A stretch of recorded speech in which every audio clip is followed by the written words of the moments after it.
should have took my wig, threw the wig out, and fell out right after the wig.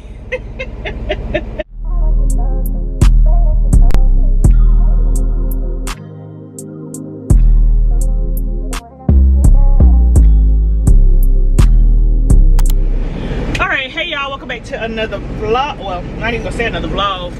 Welcome back to this story time. Welcome back, just welcome back, child. Cause I think my brain just a fumble from when I got hit.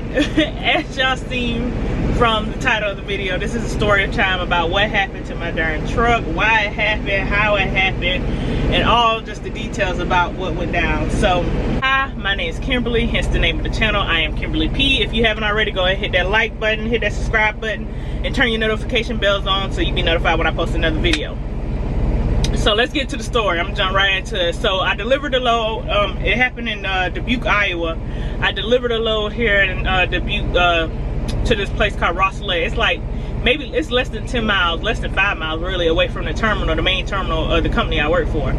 So I went there Friday. My appointment was at 10 o'clock. I was supposed to get there at 10. I got there about between 7:30, 8 o'clock or whatever, delivered. Once I got there, normally when I get there, they either put me in the door, unload me within 30, 45 minutes, or it's another trailer there that's already empty, and I just drop the trailer, put the loaded trailer that I have in the door, and swap out and get the empty trailer and go on about my business. I don't have to wait to get loaded. They sign my paperwork and so forth. This time, this was the first time I actually went there. Didn't even go through the back gate. Guy came out, signed my paperwork, and said, "Hey, go drop it on your yard, and a local driver will come bring it when we have room." So I was like, "All right, bet." I was going here anyway. So Friday night I came, parked. We have a section back there in the back. It's basically, they got it set up to where it's like a big U. So when you come in, you basically come in straight and you make a left, and it's like a U shape of trailers. Basically an open square, might as well say. But it's plenty of room, like football field, plenty of room. And I was parked. It was 2 trailers on the right side of me. Then it was me, my trailer, my truck and trailer. So I stayed there overnight. Saturday morning, I woke up early that morning, you know, got ready, took a shower and all that, got situated. Came back to the truck and told my DM or whatever, hey, I'm ready for a load or whatever, but I need a trailer, an empty trailer, because the trailer that I brought in is not empty because it still has a load on it, because, you know, they didn't take me, they just want me to drop it on the yard. So she was like, all right, bet. So she looked to find me a trailer. I was waiting for her to find me a trailer and get me a load. Y'all know how that goes. Took too long. Child ended up getting sleepy. Ended up laying back, going back in the back and laying down. I said, I'm just gonna take a nap until, you know, they figure whatever the heck they gonna figure out. So I probably was asleep for about a good 30, maybe 45 minutes. I was in my dream, and all of a sudden I felt the whole truck just shake. And I kind of like shifted to the left side because the hit came from my right side. So I shifted to the left side, and a couple of things back there fell or whatever. So I get up and I sat up on the edge of my bed. And the first thing I said at my mouth was, I know good goddamn well ain't nobody hit me on this damn yard. Not the yard where you work at, the company you work for. You on the yard, you supposed to have like, act like you got some sense when you come here. If you gonna fuck up, you supposed to fuck out there on the street. You supposed to fuck up out here when you on the yard at the main terminal. So I got up, my curtains was closed, mind y'all. I get up and I pull my curtain back right here in the front, and I seen just the whole side of the trailer just just took up my whole freaking my windshield. Then I come over here to the side and open up this side of the trailer, and I see the truck still connected to the trailer, and I looked at the driver get out, and his shoulders was just a lump. You know how you look at somebody, you can tell they already knew they fucked up.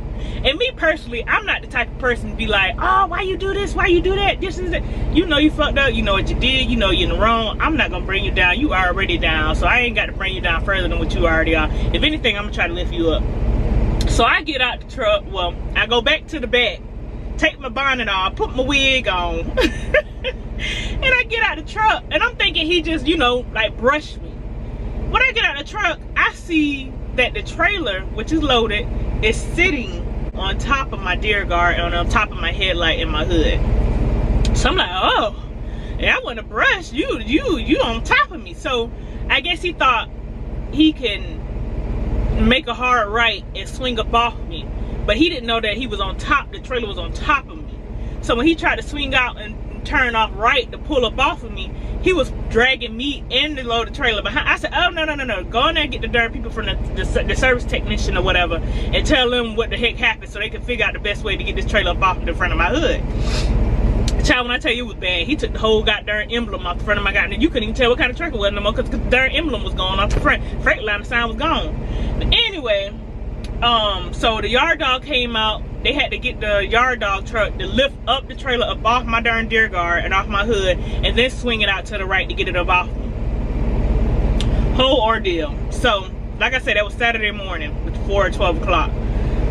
I didn't get into the shop until Monday morning because they were short-handed, etc., etc. But anyway, come to find out, the guy that was driving the truck, I'm thinking this is the first assumption I got from just based off the situation. I was under the assumption that it was a team, because there was two people in the truck. It was a lady and it was a male.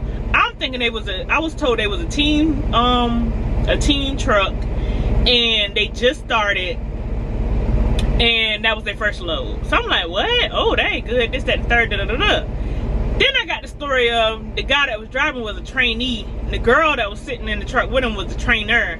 They was not related or dating or anything. It was just trainer or whatever situation. So I'm like, well, why was she sitting right there and she ain't tell him to swing wide when you come around the corner? Because that's all you had to do is swing wide. I don't know why he cut it so close to the darn, to where he ended up on top of my darn truck. But I'm like, why she didn't tell him to swing wide? You supposed to be training somebody, this, that, third, da-da-da. That's what's going through my head at that point once I figured that was the case.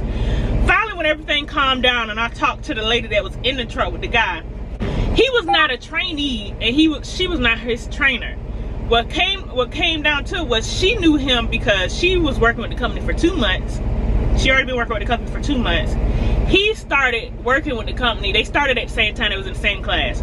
She been out here working for 2 months, and she came back to do her B service for her truck, and she ended up running into him because he just apparently, you know, got done. They cleared him to be able to drive a truck or whatever. And he came up to her, he was like, hey, this, that, and third, you want a team drive? I don't know how the conversation went, but she was like, yeah, sure. I mean, it's about to be one time. I really ain't trying to be out here one time by myself, this, that, and third. I wouldn't mind, you know, somebody else out here because this being my first winter. So she was like, yeah, I team drive with you. So they ended up putting him on the truck. They ended up getting together team driver. So she never seen how he drove. So she was like, hey, since the technician people, let me tell you what happened with the trailer. Her truck was in the shop. A tow truck brought that loaded trailer in because the truck that was connected to it ended up breaking down. So the tow truck brought the trailer in, dropped it in the middle of the runway for us to come in and out, and didn't tell nobody and just left it. So being that the technician was done with her truck and he needed a trailer move, he asked her to do it first. He's like, hey, you mind hooking up to this trailer and moving it back there to the back, you know, where the loaded trailers are? She was like, yeah, I do it, it's fine, this, that, and third. He was like, I appreciate it. She wanted to see how the dude drive because she never seen how he drive, but this, that, and third. So she was like, hey, you mind, you want to hook up to this trailer, whatever, this, and this, my, you know, my way of seeing how you know how you drive or how you function in the truck. And he was like, yeah, I drive it. He hooked up to the trailer, bring him right there, and that's when he hit me and all that situation happened. So I'm like, what? I said, well, this was a good time to see how he drive before y'all left the yard, right? And he did his fuck up here, and y'all were not on the road, and he did the fuck up. She was like, yeah, I know, right? I was like, oh, well, that's even worse, to be honest with you, because I got so many stories until I came to you and actually got the right story. But anyway, they had to switch out my hood. I didn't have any damage up under my hood, which thank God, because I would have been sitting way longer than what I already sat. But they ended up switching out my hood and switching out the headlight. But just like I said, y'all, the hood is like a aluminum gray, and my truck is like a charcoal gray. You can slightly you can tell the difference, but it's like slight. It ain't like major, like, oh, the truck came out the drunk yard. But when I tell you that was a story, I had claims coming. They was like, oh my gosh, you okay? Because you took a hit. You took a really bad hit. You took a hit. I said, I probably wouldn't have been okay if I would have sat there and I seen it coming. And I watched it and I tried to like brace for impact. But the fact that I was back there sleeping, my body was already in a relaxed state. I don't have any sore muscles or anything like that. But after the fact, everything went down, whatever. Y'all know I told you I had my bonnet on. I was like, shoot, I should have took my wig, threw the wig out, and fell out right after the wig. Y'all know I got to be goofy. But yeah, if you made it this far, I want to thank y'all for watching. I am okay. My truck is fixed, and we about to get back on the road. And yeah, just don't be that driver. Swing wide. Hell, I swing wide even when I get in my regular car. I always remember just to swing wide. Even if you got the space, still swing wide. Thank you for watching. If you haven't already, hit that like button, hit that subscribe button, turn your notification bell on so you be notified when I post another video. And I'll see y'all in the next one.